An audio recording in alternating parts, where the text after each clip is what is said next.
Hello students, तो हम देखते हैं next topic that is concavity and point of inflection. INFLEXION inflection, ठीक है ना। वैसे कॉन्केविटी के ऊपर हम थोड़ा बहुत डिस्कशन किए हैं अपना किधर डिफरेंशिएशन में, याद करो, ठीक है। तो उसके आगे कुछ पॉइंट्स और हैं वो और डिस्कस करेंगे हम। तो फर्स्ट पॉइंट इज लिखो, फॉर अ डिफरेंशिएबल फंक्शन, ठीक है ना। Let's say for a differential function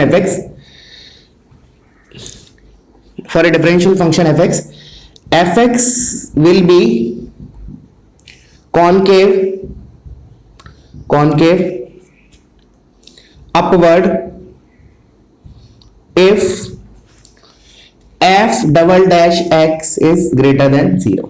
क्या बोला उसमें कि अगर कोई फंक्शन है fx, अगर वो कॉनकेव अपवर्ड है तो क्या होगा, उसका double derivative will be greater than 0, ठीक है।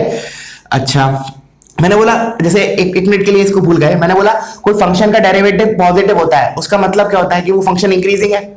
मैंने बोला एक फंक्शन है लेट्स से gx, उसका डेरिवेटिव अगर पॉजिटिव है दैट मींस व्हाट कि उसका वो फंक्शन इंक्रीजिंग है। तो अगर मैंने बोला कि f double dash x greater than 0 है, ठीक है, सुनना ध्यान से, f double dash x greater than 0 है, ये किसका डेरिवेटिव है? f डैश x का डेरिवेटिव है। तो इसका मतलब क्या है, f dash x will be increasing function. Important चीज है ये। किसके लिए बात कर रहा हूं मैं? कॉनकेव अपवर्ड के लिए। देखो क्या बोला दोबारा, देखो बेसिक डेफिनेशन तो क्या है कॉनकेव अपवर्ड की, कि जो डबल डेरिवेटिव है वो पॉजिटिव होना चाहिए। फिर हमने क्या बोला कि अगर किसी फंक्शन का डेरिवेटिव पॉजिटिव होता है तो फंक्शन इंक्रीजिंग होता है। तो since f double dash x अगर पॉजिटिव है दैट मींस ये किसका डेरिवेटिव है? f डैश x का। इसका मतलब f डैश x क्या होगा? इंक्रीजिंग होगा। किसके लिए बात कर रहा हूं मैं? अपवर्ड के लिए, ठीक है। अब जैसे हम डायग्राम से समझते हैं इसको, कॉनकेव अपवर्ड का एक एग्जांपल तो चलो मैंने ये ले लेता हूं, कॉनकेव अपवर्ड। अच्छा, इसका f के इंक्रीजिंग डिक्रीजिंग से कोई लेना देना नहीं है। f can be increasing, f can be decreasing for concave upward, ये भी नोट करके लिख लो। इसका इंक्रीजिंग डिक्रीजिंग से, फंक्शन के इंक्रीजिंग डिक्रीजिंग से कोई मतलब नहीं। हाँ, f डैश x का इंक्रीजिंग होना चाहिए, ठीक है। तो और मैंने एक बना लिया, एक मिनट, ऐसा बना लिया, see here, this is increasing function, this is decreasing function, but both are concave upward only, ठीक है ना। अब इसमें हम समझते हैं कि f डैश x इंक्रीजिंग कैसे है। नाउ यू कैन सी कि लेट्स से मैंने ये एक पॉइंट लिया, ठीक है, तो इस पे अगर मैंने टेंजेंट ड्रॉ किया तो it is something like this. तो लेट्स से ये एंगल θ1 बना रहा है x एक्सिस के साथ, फिर मैं आगे की तरफ मूव किया तो लेट्स से ये टेंजेंट आया, तो यू कैन सी कि अगर ये एंगल θ बना रहा है, ये वाला टेंजेंट x एक्सिस के साथ θ1 लेट्स से, और ये वाला टेंजेंट θ2 बना रहा है, तो of course θ2 is greater than θ1। तो हमारा क्या हो रहा है? स्लोप बढ़ रहा है। स्लोप बढ़ रहा है मतलब f dash x is what? Increase कर रहा है। Similarly here also you can सी कि लेट्स से ये पॉइंट है मेरा, इधर मैंने स्लोप बनाया तो ये बना, टेंजेंट बनाया तो ये बना, फिर आगे बढ़ा तो स्लोप ये बना। अब इसमें क्या लगता है बच्चों को कि स्लोप डिक्रीज कर रहा है? नहीं, इधर भी स्लोप इंक्रीज कर रहा है। जैसे मान लो कि ये इसका, इस वाले टेंजेंट का स्लोप -3 है, तो इस वाले का हमारा -3 से बड़ा आएगा, दैट इज -2 लेट्स से। हाँ, मैग्नीट्यूड वाइज घट रहा है, हमें मैग्नीट्यूड से थोड़ी मतलब होता है, हमें तो वैल्यू चाहिए होती है। मतलब फंक्शन हमने बोला इंक्रीजिंग डिक्रीजिंग, मतलब हमें वैल्यू देखना है उसका। तो -2 इज ग्रेटर देन -3, सो ये भी हमारा क्या, इधर भी क्या हो रहा है? f डैश इंक्रीजेस, ठीक है ना। Here also my f dash x increases. समझ में आया कुल मिला के कहानी क्या हुई हमारी, कि कोई फंक्शन जो है उसको कॉनकेव अपवर्ड होने के लिए हमारा बेसिक डेफिनेशन क्या हुआ कि डबल डेरिवेटिव ग्रेटर देन 0 है, ठीक है। फिर हमने उससे कंक्लूड किया कि अगर डबल डेरिवेटिव ग्रेटर देन 0 है तो जो f डैश x होगा that will be a increasing function. f dash x increasing function होगा, उसमें दो सिनेरियो बन रहे हैं, एक इंक्रीजिंग फंक्शन वाला, एक डिक्रीजिंग फंक्शन वाला। तो इसका मतलब क्या है, का मतलब क्या है कि फंक्शन इंक्रीज डिक्रीज कैसा भी हो सकता है अपवर्ड के लिए। Similarly for the downward, same कहानी अब मैं डाउनवर्ड के लिए बताऊंगा, ठीक है।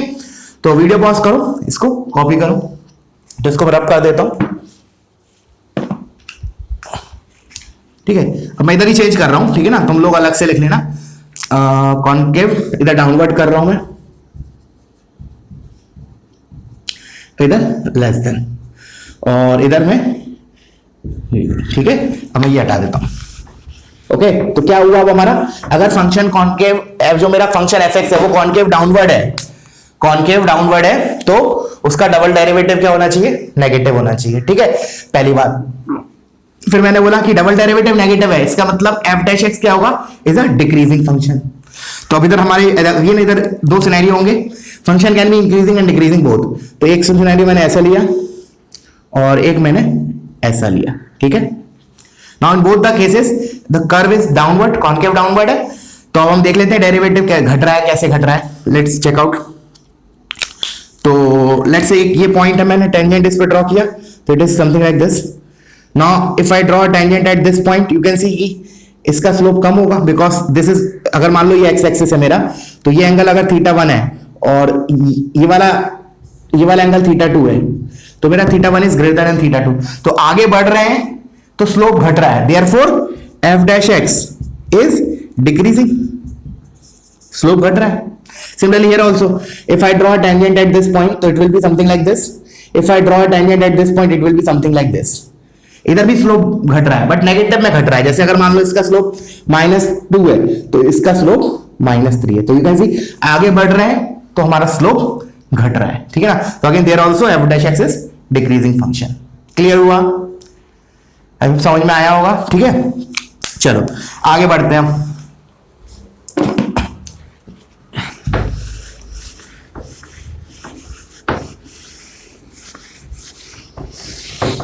सुनना, जैसे एक आध छोटा मोटा एग्जांपल, जैसे मैंने लिखा y is equal to e की पावर x, तो मैंने बोला कॉनकेव अपवर्ड है या डाउनवर्ड। तो एक तो हमें ग्राफिकली पता है कि इसका ग्राफ कैसा होता है, इसका graph is something like this, तो दिख रहा है इट इज कॉनकेव अपवर्ड है। अच्छा, बट फिर हमने कहा वेरीफाई करते हैं एक बार, तो y डैश कितना आएगा, e की power x, y double dash x कितना आएगा, अगेन e की power x, and we know e की power x is greater than 0 for all x belongs to r। तो y double dash x positive आया, इसका मतलब इसका जो कर्व होगा जब y इक्वल टू fx जो होगा, that will be concave upward throughout the domain, ठीक है ना, that is throughout the real axes. और एग्जांपल लिया, जैसे मैंने लिखा y is equal to ln x, तो y डैश कितना आएगा मेरा 1/x, y डबल डैश कितना आएगा -1/x square. Now you can see this is a negative, क्योंकि 1/x स्क्वायर तो पॉजिटिव होगा, ऑफ कोर्स डोमेन की बात करेंगे r प्लस के लिए, एंड आगे माइनस लगा है, तो f double dash x is negative. अब ग्राफिकली भी दिख सकता है कि डाउनवर्ड ही आता है हमारा ln x, it is downward, ठीक है। चलो और देख लेते हैं।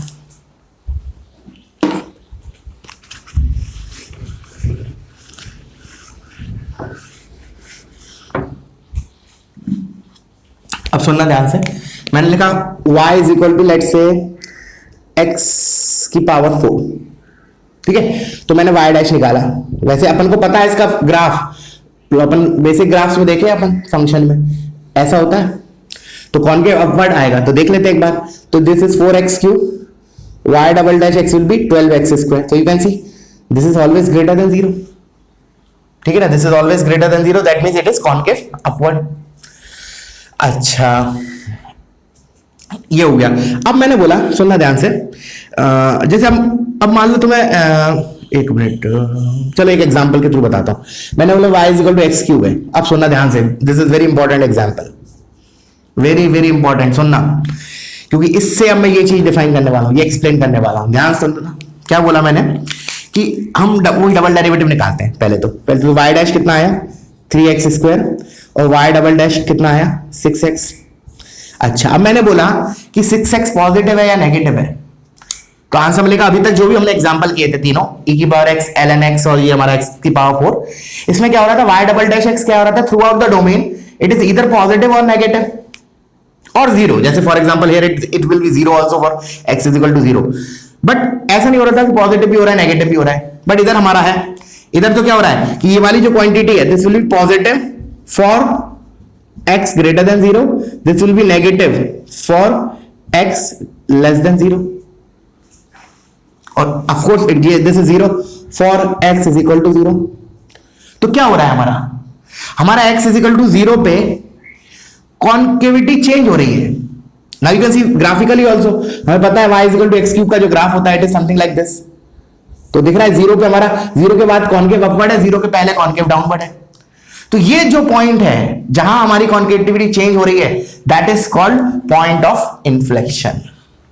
ठीक है, तो इसको लिख लो नोट करके, क्या कि point of inflection is the point at which concavity of the curve changes. लिख लो द पॉइंट एट विच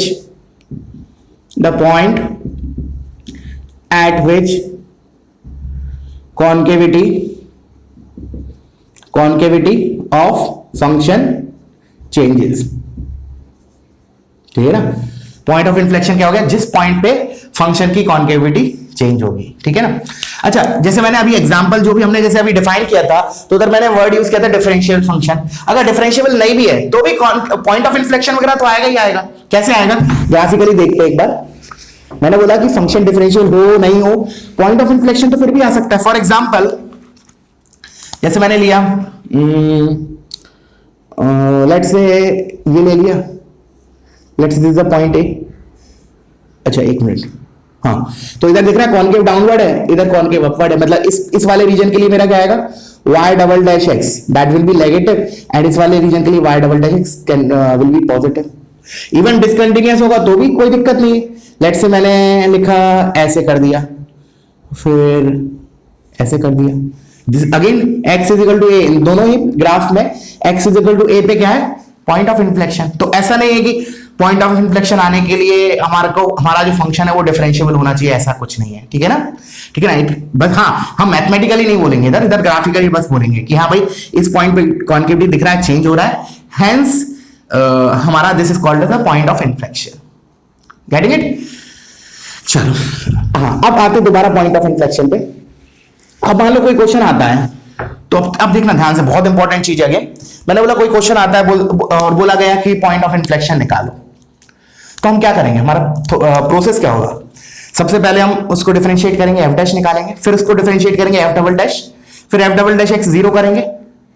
अच्छा, अब मैं तुमसे पूछ रहा हूं, तुम सोचो कि मैंने एफ डबल डैश एक्स को जीरो किया, लेट्स से एक्स की वैल्यू अल्फा आ गई, तो क्या मैं बोल दूं x is equal to alpha is point of inflection. दोबारा सुनो, मैंने बोला कोई फंक्शन है f x, y is equal to f of x, फिर मैंने बोला कि इसको मैंने डिफरेंशिएट किया, एफ डैश एक्स निकाला, फिर इसको दोबारा डिफरेंशिएट किया, एफ डबल एक्स, उसको जीरो इक्वेट किया, लेट्स इसका सॉल्यूशन मेरे को x is equal to alpha मिला, तो मैं क्या कमेंट करूं, क्या x is equal to alpha मेरा जो है वो पॉइंट ऑफ इन्फ्लेक्शन होगा या नहीं होगा। Just think it. अब मैं बताऊं, ठीक है, दैट इज नॉट नेसेसरी कि वो पॉइंट ऑफ इन्फ्लेक्शन होगा या नहीं होगा। कि क्यों, जैसे अभी अपन एग्जांपल जो देखा था उसी के थ्रू समझा सकता हूं मैं। मैंने बोला y is equal to x की पावर 4 है और एक y is equal to x cube है। देखना, बहुत इंपॉर्टेंट चीज कंक्लूड करने वाला हूं मैं, बिल्कुल कंसंट्रेट से देखना। मैंने बोला y is equal to x की पावर 4 है, एक y is equal to x cube है, और फिर चलो हम इसका डेरिवेटिव देखते हैं y डैश, तो दिस इज 4x क्यूब और इसका derivative y is equal to 3x square. फिर हम क्या करते थे, डबल डेरिवेटिव देखते हैं। डबल डेरिवेटिव कितना है, 12x square, and y double dash x इधर कितना है 6x। अब सुनना, अब हमने y डबल डैश x को जीरो किया तो इधर से क्या है x is equal to zero, इधर y डबल डैश x को जीरो किया तो इधर कितना है x is equal to zero. But मुझे पता है कि y is equal to x की पावर 4 में x is equal to zero जो है that is not point of inflection, क्योंकि उस पर कॉन्केविटी चेंज नहीं हो रही, जीरो के पहले भी अपवर्ड है, जीरो के बाद भी डाउन अपवर्ड है। बट हाँ, एक्स क्यूब के केस में हमारा कॉन्केविटी चेंज हो रही है, it is something like this. तो अब मैं क्या करूं, क्या बोलूं, कैसे, मतलब कि ठीक है मैंने एफ डबल एक्स को जीरो किया, एक्स की वैल्यू अल्फा ही, तो फिर मैं अल्फा पे कैसे बोलूं कि अल्फा पे I mean point of inflection होगा या नहीं होगा, क्या होना चाहिए। देखो ध्यान से सोचो, ये मैंने क्या बताया कि x हम इसको इक्वेट करके जीरो लेके आ रहे हैं, तो ये तो पक्का है कि डबल डेरिवेटिव जीरो होगा, डबल डेरिवेटिव जीरो करना ही पड़ेगा। बट साथ साथ मैं ये भी देखूंगा कि उस पॉइंट पे अल्फा पे ये y डबल डैश जो है ना वो अपना साइन चेंज कर रहा है या नहीं कर रहा है। देखो ना इधर x is equal to zero पे ये साइन चेंज करेंगे ना, x जीरो के पहले इट इज नेगेटिव, जीरो के बाद it is positive. But if you observe here sine change इधर तो नहीं हो रहा y डबल डैश x का, तो मेरा this is not point of inflection. तो अब मैं इस चीज को ज्वाइन करके क्या स्टेटमेंट एक कंक्लूड कर सकता हूं, सुनना देखना, बहुत इंपॉर्टेंट स्टेटमेंट। क्या बोलूं मैं कि point of inflection of f x, मैंने बोला देखो लिखते जाओ, point of inflection of f x is dash. क्या है वो? खुद अब इसको रिलेट करो अपना maximum minimum of f x से। जैसे अगर हमारा को मैक्सिमम मिनिमम निकालना होता था एफ एक्स का, तो हम क्या करते थे? एफ डैश एक्स को 0 करते थे, इधर से x is equal to let say alpha आता था, फिर अल्फा पे देखते थे कि ये अपना साइन चेंज कर रहा है या नहीं। अगर चेंज कर रहा है तो मैं एफ एक्स को क्या बोलता था कि अल्फा पे लोकल मैक्सिमम मिनिमम है, तो अल्फा क्या होता था उधर? एफ एक्स का लोकल मैक्सिमम मिनिमम, अगर ये साइन चेंज कर रहा है। अब इससे एक स्टेप आगे गए हम, बस हमने डबल डेरिवेटिव निकाला, हम डबल डेरिवेटिव का साइन चेक कर रहे हैं, तो हम क्या बोलेंगे? बेसिकली जो पॉइंट जो इधर से आया एफ डबल एक्स को 0 इक्वेट करने पे एक्स की वैल्यू, जो पॉइंट ऑफ इन्फ्लेक्शन हम क्लेम कर रहे हैं, कब होगा वो पॉइंट ऑफ इन्फ्लेक्शन?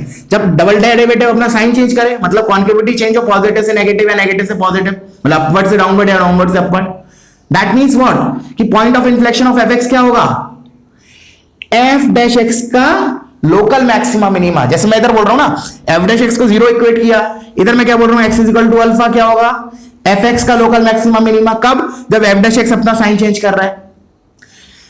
सिमिलरली इधर हम एक स्टेप आगे चले गए, ऐसे बोल लो तुम, लेट से तुम इसको डिफरेंशिएट कर रहे हो ना वाई डैश, इसको लेट से जी एक्स बोल लो 1 मिनट के लिए। तो अब मैं क्या बोल रहा हूं? This is g dash x. तो जी डैश एक्स अपना साइन चेंज कर रहा है, एक्स इज इक्वल, पहले तो मैंने जी डैश एक्स को 0 किया, फिर देखा जी डैश एक्स का साइन चेंज हो रहा है, हाँ हो रहा है, that means that is local minima या maxima of g x, and g x is nothing but my f dash x, ऐसे बोल दो। तो ultimately the conclusion is point of inflection of f x is local maxima minima, local या तो maxima होगा या minima of f dash x. F dash x का local maxima minima is nothing but point of inflection of f x. समझ में आया? चलो एक बार ग्राफिकली और देखते हैं इसको। वैसे रिमाइंड करके दोबारा सुनो, जो स्टेटमेंट्स मैं दिया ना अभी इसको समझाने के लिए, just remind it and listen it again one more time. जैसे मैं एक एग्जांपल लेके ग्राफिकली बताता हूं तो मे बी मोर क्लैरिटी आएगी, देखना। चलो मैंने लिया एग्जांपल, चलो ऐसा ले लेता हूं, एक्स एक्सिस बनाता ही नहीं हूं, चलो ऐसे ले लिया। Let's say this is x is equal to a point, ठीक है? अब सुनना ध्यान से, this is my y is equal to f of x, ठीक है? अब देख रहे हैं x is equal to a is a point of inflection.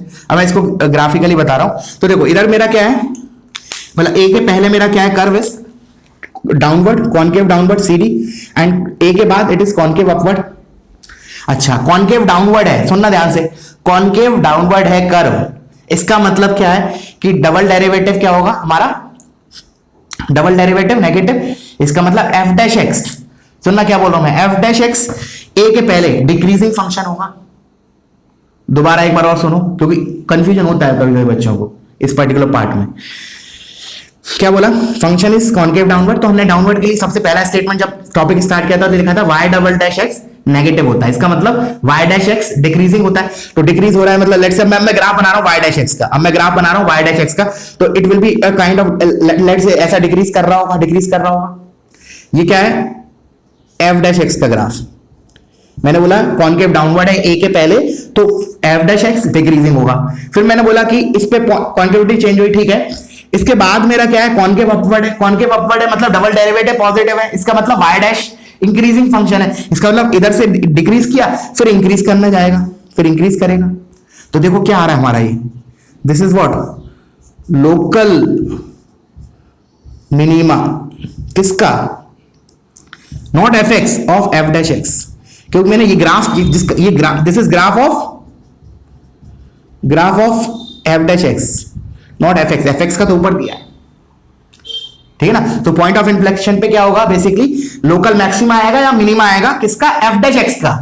अब मान लो ये, मतलब मैं ऐसे फंक्शन ले लेता तो मैं अपना ये मिनिमा या मैक्सिमा के करस्पॉन्डिंग कर लेते हैं। तो लेट्स से ये है, this is x is equal to a, तो मैंने बोला चलो, हाँ मैंने कहा x is equal to a के पहले क्या है? कॉनकेव अपवर्ड है, अपवर्ड है तो मतलब derivative is a increasing function, तो इंक्रीजिंग मतलब करते करते ऐसा कहीं तो जाएगा। फिर मैंने बोला x is equal to a के बाद कॉनकेव डाउनवर्ड है, इसका मतलब decrease, f dash x decreasing होगा, एफ डैश एक्स डिक्रीज हो गया। तो इधर क्या मिला हमें? This is what? F dash x का लोकल मैक्सिमा, ठीक है, तो लिख लो दिस इज ग्राफ ऑफ, अगर ये एफ एक्स का ग्राफ है, y is equal to f x का, तो ये मेरा y is equal to f dash x का ग्राफ है, और दिस पॉइंट इज कॉल्ड, इधर तो पॉइंट ऑफ इन्फ्लेक्शन लिखाऊं और इधर क्या लिखूं, local maxima, local maxima of f dash x, f x का नहीं बोलना है, एफ एक्स का तो वो पॉइंट ऑफ इन्फ्लेक्शन होगा। आई होप क्लियर हो गया होगा, बहुत एम्फसाइज किया हूं, ठीक है। चलो आगे बढ़ते हैं, एक आध क्वेश्चन देख लेते हैं इसके ऊपर, बहुत बेसिक, ठीक है, कैसे हम निकालेंगे एफ डैश एक्स, मतलब basically sorry f dash x बोल रहा हूं, पॉइंट ऑफ इन्फ्लेक्शन। तो पॉइंट ऑफ इन्फ्लेक्शन इज जो भी क्वेश्चन है that is equivalent to local maximum minima के क्वेश्चन, बस एक स्टेप आगे जाना है हमें, मतलब अगर पॉइंट ऑफ इन्फ्लेक्शन पूछा है तो हम हमारे लिए जो पहले एफ एक्स था वो अब हमारे लिए एफ डैश एक्स का काम करेगा, मतलब हम एफ डैश एक्स को जी एक्स मानते हुए फिर जी एक्स का लोकल मैक्सिमम मिनिमा निकालेंगे। समझ में आ रहा है, एक स्टेप आगे जाना है बस, और कुछ नहीं। तो जैसे for example basic question, first find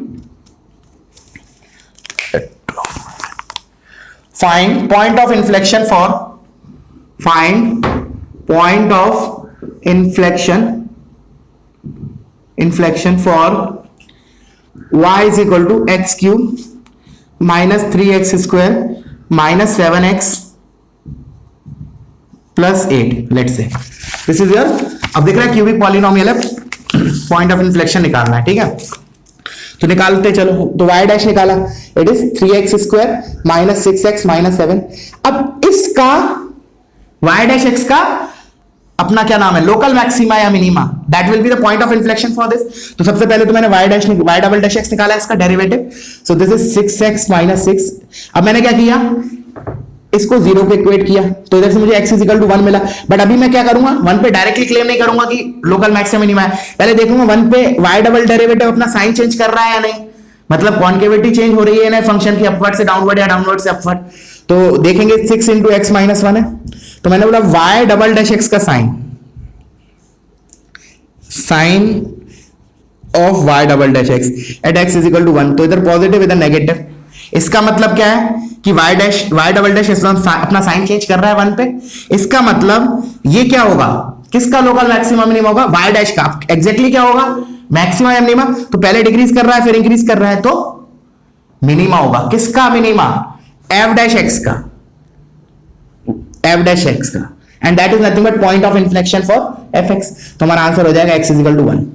हालांकि हमें मैक्सिमा हो या मिनिमा होगा f डैश x का उससे मतलब नहीं है, भले ही मैक्सिमा हो भले ही मिनिमा हो f डैश x का, वो पॉइंट ऑफ इन्फ्लेक्शन होगा fx के लिए। तो हमें वो भी देखने की जरूरत नहीं है कि साइन चेंज कैसे हो रहा है, नेगेटिव से पॉजिटिव और पॉजिटिव से नेगेटिव। हाँ बस ये जरूर देखो कि चेंज हो रहा है, चेंज होना जरूरी है। अब पॉजिटिव से नेगेटिव हो चाहे नेगेटिव से पॉजिटिव, इन दोनों ही केस में हम क्या बोलेंगे, that particular x is nothing but point of inflection. Clear हुआ, चलो आगे बढ़ते हैं, एक आध क्वेश्चन और देखते हैं।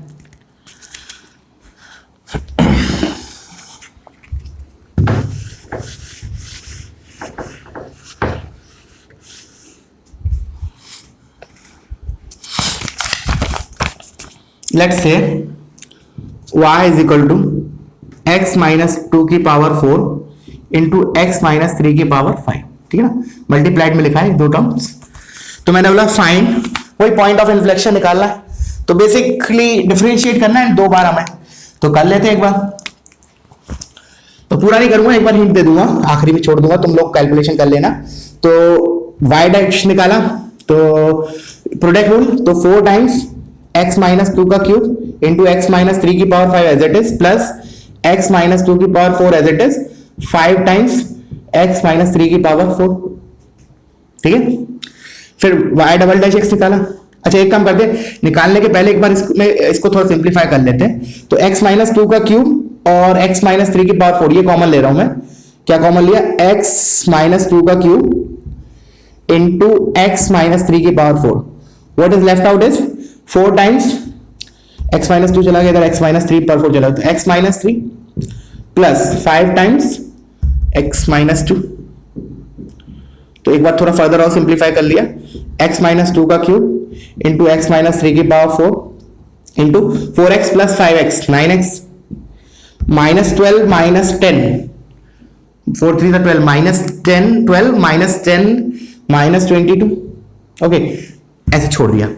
हाँ, अब क्या करूं, अभी मुझे क्या निकालना है, क्योंकि हमें तो पॉइंट ऑफ इन्फ्लेक्शन निकालना है, तो हम तो कैसे डबल डेरिवेटिव निकाल के जीरो को इक्वेट करेंगे, तो y डबल डैश एक्स निकाला। चलो अब इधर हमारा सही किया ये डेरिवेटिव, चलो वॉट एवर कैलकुलेशन देख लेना।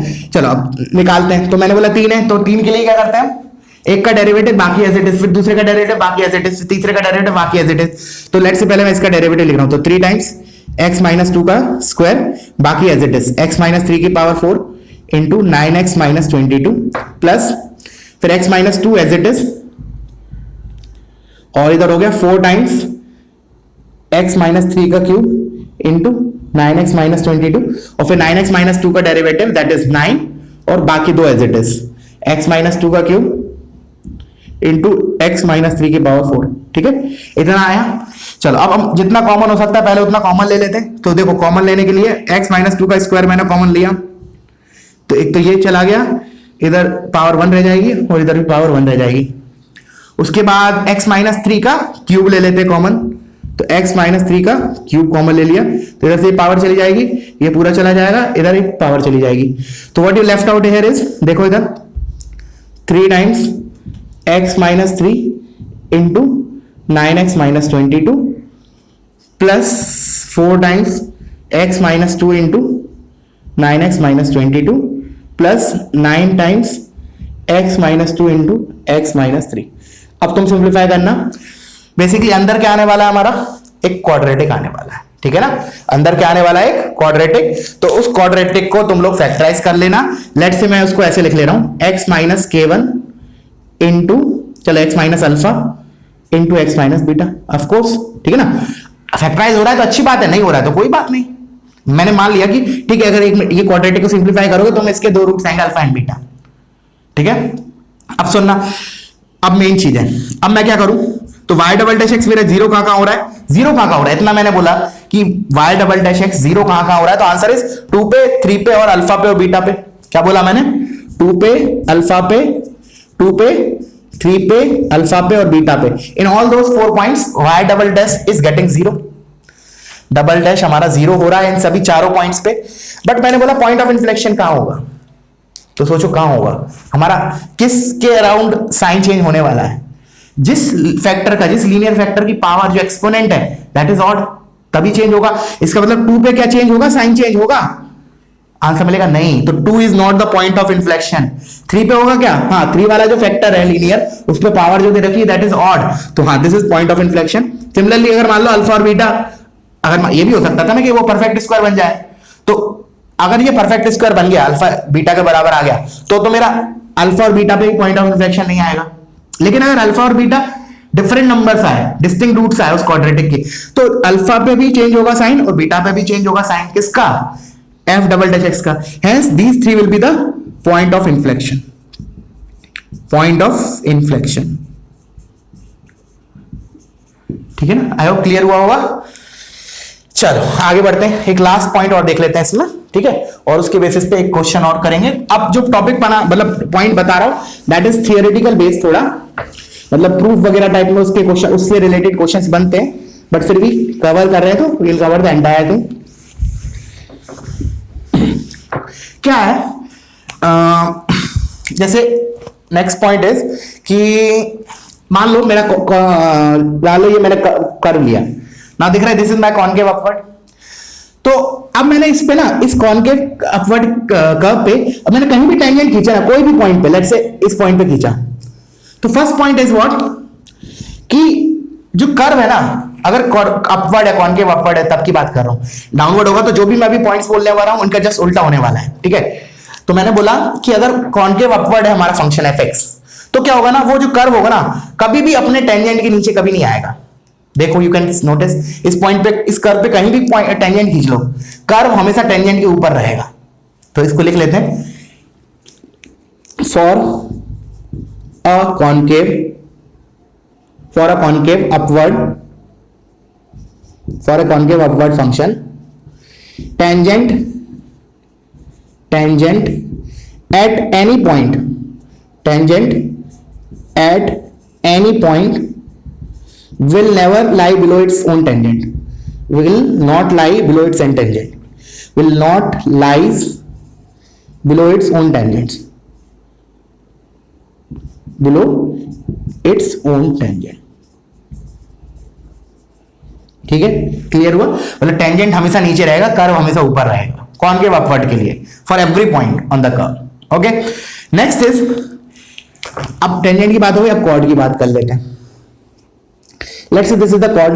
अब मैं अगर अपवर्ड की बात कर रहा हूं, मैंने बोला इस अगर कर्व कॉनकेव अपवर्ड है तो मैं इस पे कोई भी कॉर्ड ले लूं, उस कॉर्ड पे जो सभी पॉइंट्स होंगे ना, सुनना ध्यान से क्या बोल रहा हूं. मैंने बोला एक कोई कर्व लिया मैंने विच इज कॉनकेव अपवर्ड दिया है, तो मैंने बोला उस कर्व के किसी भी कॉर्ड पे कोई भी कॉर्ड ले लो. कॉर्ड क्या होता है? Basically line joining any 2 points on the curve. तो मैंने इस कर्व की कोई भी कॉर्ड ले लो, उस कॉर्ड पे जितने भी पॉइंट्स होंगे ना वो सारे कर्व के पॉइंट से ऊपर होंगे. क्या लिख लेंगे इसको हम? For a concave upward, for concave upward curve या फिर function, for any chord, for all the chords, नहीं फॉर एनी पॉइंट, ऐसे लिख लो, for any point on any of the chord, any of the chord will always be above the curve, will always be, for any point on any of the chord will always be above the point on the curve, on the curve. मतलब कहने का मतलब ये सारे point, ये point हमेशा curve के point से ऊपर है, ये वाला पॉइंट भी हमेशा क्या कर्व के पॉइंट से ऊपर है, ये वाला पॉइंट भी क्या कर्व के पॉइंट से ऊपर है, एंड सो ऑन. तो अगर हम कोई कॉनकेव अपवर्ड कर्व है, ठीक है ना, तो उसका हमने कोई भी कॉर्ड लिया, उस कॉर्ड पे हमने कोई भी पॉइंट लिया, वो पॉइंट हमेशा कर्व से ऊपर होगा. पॉइंट ऊपर होगा मतलब क्या है? पॉइंट ऊपर होगा उसका मतलब क्या है? जैसे मैंने बोला लेट्स से इधर ही मैं एक्स एक्सिस बना रहा हूं, let's say this is x axis, तो ये पॉइंट, ये वाला पॉइंट ऊपर है, इसका मतलब क्या है? इसका वाई इसके वाई से ज्यादा होगा. कहने का मतलब ये है, दिस इज द, इसके बेसिस पे हम क्वेश्चन भी करने वाले हैं अभी. क्या बोला मैं कि ये पॉइंट, मैंने बोला कॉर्ड पे अगर अपवर्ड है, अगर कॉर्ड पे कोई भी एक पॉइंट लिया तो वो कर्व के पॉइंट से ऊपर होगा. इसका मतलब क्या है? ऊपर होगा in sense of y coordinate, ठीक है ना. इस पर्टिकुलर एक्स के लिए let's say x is equal to x1 है ये, तो ये वाला पॉइंट नीचे होगा, मतलब y1 will be less than y2. अगर ऊपर वाले को y2 बोल रहा हूं तो y2 is greater then y1, ऐसे बोलो, ठीक है. चलो अब हम देख लेते हैं क्वेश्चन, बट उससे पहले मैं एक थोड़ा सा पॉइंट और बताना चाहूंगा कि इसका एप्लीकेशन कैसे होगा. तो पहले वीडियो पॉज करो, इसको कॉपी करो.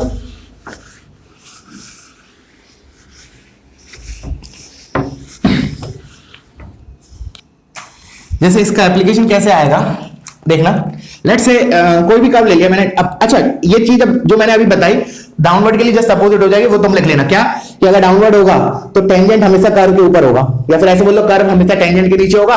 और वो कॉर्ड वाला सिनेरियो भी अगर डाउनवर्ड है तो अब क्या होगा? कॉर्ड पे कोई भी पॉइंट होगा ना, उसका वाई कोऑर्डिनेट कर्व के पॉइंट से कम होगा, उल्टा हो जाएगा just scenario. That you have to write in your own words, ठीक है ना. अब देखना, मैंने बोला कि लेट से ये मेरा कोई तो कर्व है, अपवर्ड डाउनवर्ड कोई भी एक ले लो. लेट से मैंने अभी ले लिया डाउनवर्ड ले लिया, ठीक है ना. तो दिस इज डाउनवर्ड, मतलब y double dash x negative होगा इसके लिए. ओके, अब मैंने इस पे कोई कॉर्ड लिया, ठीक है. Let say this is my x axis, y axis. Let say this point is a, इसका x coordinate is let say alpha. Let say this point is b, इसका x coordinate is let say beta. तो a के coordinates क्या हो जाएंगे? थोड़ा इसको दूर कर देता हूं. मैंने बोला a के कोऑर्डिनेट्स क्या हो जाएंगे? अल्फा कॉमा, और फंक्शन क्या है? y is equal to fx, तो alpha comma f of alpha, ठीक है. सिमिलरली बीटा के कोऑर्डिनेट, b के कोऑर्डिनेट्स क्या हो जाएंगे? Beta comma f of beta. अब सुनना ध्यान से. अब मैंने क्या किया, इस कॉर्ड पे एक पॉइंट लिया लेट से c, सुनना ध्यान से, c जो इस कॉर्ड को λ/μ के रेशियो में डिवाइड कर रहा है. क्या कर रहा है? मैंने पहले तो एक कॉर्ड बनाया है a और b को ज्वाइन करने वाला. एक a के coordinate is alpha comma f of alpha, b के coordinate is beta comma f of beta. फिर मैंने बोला एक पॉइंट लिया c which divides a b internally in the ratio λ/μ, ठीक है. तो मैं c के कोऑर्डिनेट्स क्या लिख सकता हूं? c के कोऑर्डिनेट्स देखो, lambda into beta plus mu into alpha divide by lambda plus mu. Similarly y coordinate क्या हो जाएगा? Lambda into f beta plus mu into f alpha divide by lambda plus mu. This is what c point के coordinates. अब मैंने बोला कि downward है, cord पे अगर कोई भी पॉइंट लिया तो वो क्या होगा, हमेशा कर्व के नीचे आएगा। मतलब that means what, let's say इसके जस्ट ऊपर मैंने एक पॉइंट बनाया डी, तो मैंने बोला सी और डी एक वर्टिकल लाइन पे मैंने सीधा ऊपर लाइन खींची और उसने कर्व को डी पे कट किया। तो मैंने पहले तो बोला तुम्हें डी के कोऑर्डिनेट्स क्या होंगे, what is the coordinate of the. अब वर्टिकल लाइन है, वर्टिकल लाइन है तो इस पे x coordinate will remain same. तो सी का जो एक्स कोऑर्डिनेट है that is this will be the x coordinate of point D. तो क्या आ जाएगा, एक्स कोऑर्डिनेट तो ये आ गया lambda beta plus mu alpha divided by lambda plus mu. अब वाई कोऑर्डिनेट कैसे लाएंगे, कैसे लाएंगे डी का वाई कोऑर्डिनेट। अब डी पॉइंट जो है वो कर्व पे लाई कर रहा है और कर्व का हमें इक्वेशन पता है y is equal to f x, definition पता है। तो इसमें रख देता हूं एक्स ये, तो y का कोऑर्डिनेट क्या आएगा, f of this thing, f of lambda beta plus mu alpha divide by lambda plus mu. These are the coordinates of what, point c and d. Now you can see, अब मैं बोल रहा हूं कि since y double dash x negative मतलब concave downward है, अगर concave downward है then only I am talking about, जब भी मैं बोल रहा हूं, नहीं तो जो भी मैं बोलूंगा वो उल्टा हो जाएगा अपवर्ड के लिए, ठीक है ना। For this particular scenario I am saying y coordinate of point d is greater than y coordinate of point c। वही मैंने जो लिखवाया था, 2 पॉइंट्स लिखवाए थे ना, उसमें कॉर्ड वाला जो पॉइंट था वो यही है, डाउनवर्ड के लिए ये होगा। तो yd मेरा क्या है ये, तो इधर से क्या मिला, f of lambda beta plus mu alpha divide by lambda plus mu. So this is greater then lambda into F beta. तो इनइक्वालिटी के वगैरह के क्वेश्चन बन सकते हैं इसके बेसिस पे, ठीक है ना। एक क्वेश्चन बताऊंगा मैं तुम्हें अभी कराऊंगा। सो ये हमारा रिजल्ट आया, ठीक है ना। इसमें भी अगर मैंने बोला लैम्डा और म्यू बराबर हो गए तो थोड़ा सिमेट्रिक एक्सप्रेशन कैसे आएगा देखो, इधर लिख लो, if lambda is equal to mu then what, f of alpha plus beta by 2 is greater than f alpha plus f beta by 2। Again important result, ठीक है ना। ये कब आया, जब मेरा कॉनकेव डाउनवर्ड है। अपवर्ड होगा तो बस क्या हो जाएगा, इधर इनइक्वालिटी का साइन रिवर्स हो जाएगा और तो सारा सिचुएशन सेम रहेगा, ठीक है। अब हम करते हैं इसके बेसिस पे एक क्वेश्चन, ठीक है। और वीडियो पॉज करके तुम लोग करना, ठीक है ना, पता चलेगा कि तुम्हें कितना समझ में आया नहीं, ये याद रखना लेकिन, ठीक है ना।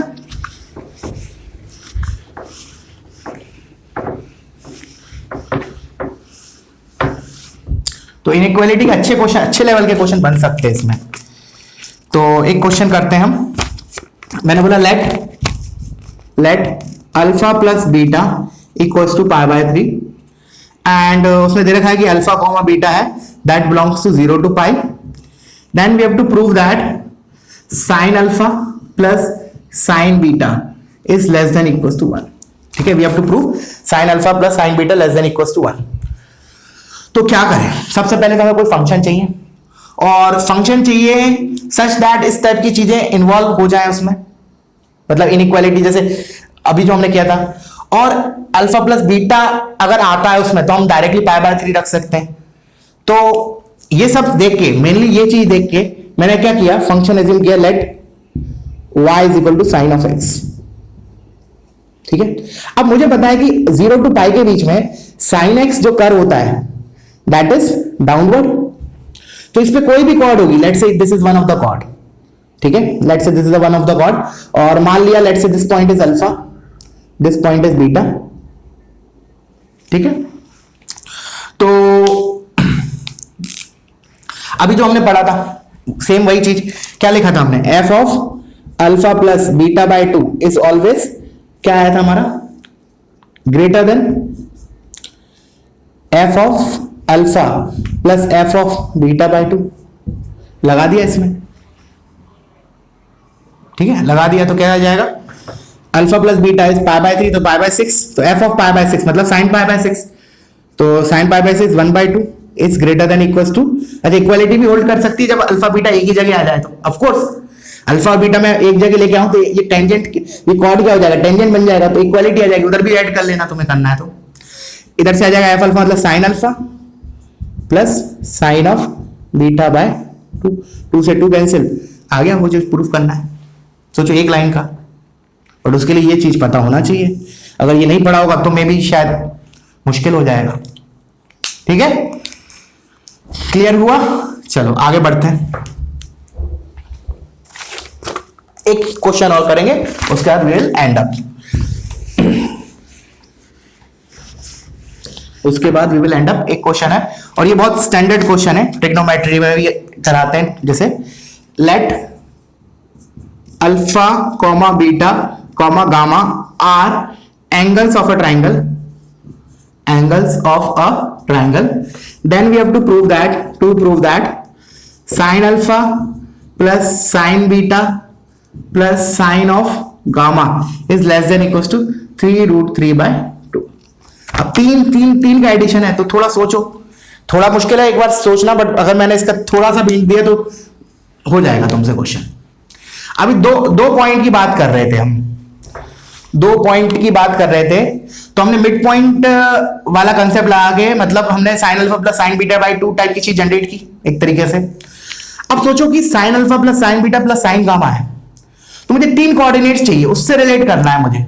ऐसे सोचो,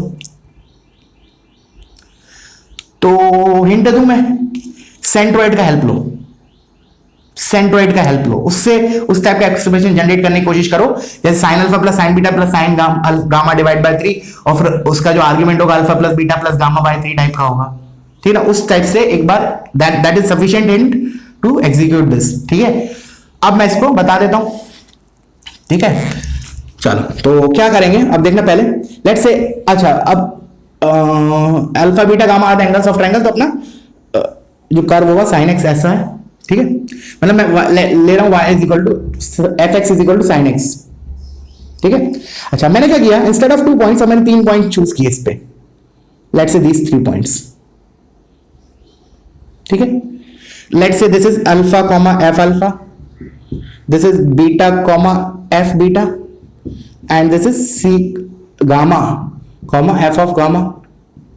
ठीक है, अच्छा अब मैंने बोला कि जो इस ट्राइंगल का जो सेंट्रोइड होगा वो ऑफ कोर्स ट्राइंगल के अंदर आएगा, and triangle will be below the curve, that means इसका सेंट्रोइड कहीं तो ये आएगा जी, तो इधर साइड में मान लेता हूं थोड़ा सा, let's say this is centroid जी। तो मतलब जी के कोऑर्डिनेट्स क्या हो जाएंगे, जी के coordinates will be alpha plus beta plus gamma by 3 comma f of alpha plus f of beta plus f of gamma divide by 3। ठीक है, अच्छा अगेन अब मैं क्या करूंगा, जी से वर्टिकली ऊपर मूव करूंगा, let's say this point is a b c हो गया, तो लेट्स से डी पॉइंट है, तो what I am claiming now, y of point d is greater than y of point capital g. अब y कैसे निकालूंगा d के coordinates, तो d और g का x कोऑर्डिनेट तो सेम रहेगा because they are on the same vertical line, so alpha plus beta plus gamma by 3, और y कोऑर्डिनेट्स क्या आ जाएगा, इसको फंक्शन में रख देते हैं, तो ये हो जाएगा f of alpha plus beta plus gamma by 3। तो what I am claiming, y coordinate of point D, that means f of alpha plus beta plus gamma divide by 3 is greater than equals to y coordinate of point g, that is f alpha plus f beta plus f gamma divide by 3। तो अब पता है triangle के लिए alpha plus beta plus gamma is what, pi, तो ये हो गया sine pi by 3, that is √3/2। तो ये 3 को इधर लेके आया, 3 greater than equals to f alpha मतलब sine alpha plus sine beta plus sine of gamma, hence proof. ठीक है ना, sine alpha plus sine beta plus sine gamma is less than equals to 3√3/2। Got it? तो basically ये जो part मैंने आखिरी में बताया ना, कॉर्ड वाला और टेंजेंट वाला, ये रियरली यूज होगा, मेंस के लिए तो नहीं होगा 100%, एडवांस में भी क्वेश्चन बन सकता है इस पे, but more important is that point of inflection. ठीक है ना, उसका कैलकुलेशन जरूर याद रखना। एक बार रिकॉल करते हैं हमने क्या क्या किया था आज की क्लास, मतलब इस वाले पर्टिकुलर पार्ट में। सबसे पहले हमने बोला कि y"x अगर हमारा पॉजिटिव है तो कॉनकेव अपवर्ड होता है। अब y"x पॉजिटिव है तो हमने क्लेम किया कि उस जो y' होगा that will be a increasing function, मतलब स्लोप एक इंक्रीजिंग फंक्शन होगा, तो हमारा कॉनकेव अपवर्ड होगा। और इसका fx से कोई लेना देना नहीं है, fx can be increasing and decreasing, both scenarios are possible. ठीक है, उसके बाद हमने देखा कि पॉइंट ऑफ इन्फ्लेक्शन क्या होता है, कि जहां कर्व अपनी कॉन्केविटी चेंज करता है। ठीक है, कॉन्केविटी चेंज करता है। तो पॉइंट ऑफ इन्फ्लेक्शन निकालने के लिए हम करते क्या है, एफ एक्स दिया है उसको दो बार डिफरेंशिएट करके उसको जीरो इक्वेट करते हैं, let's say x equal to alpha आया, बट हम तुरंत नहीं बोलते हैं कि अल्फा इन्फ्लेक्शन होगा या नहीं होगा, क्योंकि पॉइंट ऑफ इन्फ्लेक्शन पे कॉन्केविटी चेंज होना चाहिए, मतलब एफ डबल डैश एक्स जो है ना उसका साइन चेंज होना चाहिए। दैट मीन्स व्हाट कि point of inflection is what, उस तरह से हमने कंक्लूड किया कि that is nothing but local maxima या local minima of f dash x. That is was the main important point of today's class, ठीक है। और उसके बाद तो फिर ये देखा अपन ने कॉर्ड वाला part. Okay, so that's it. Okay, thank you.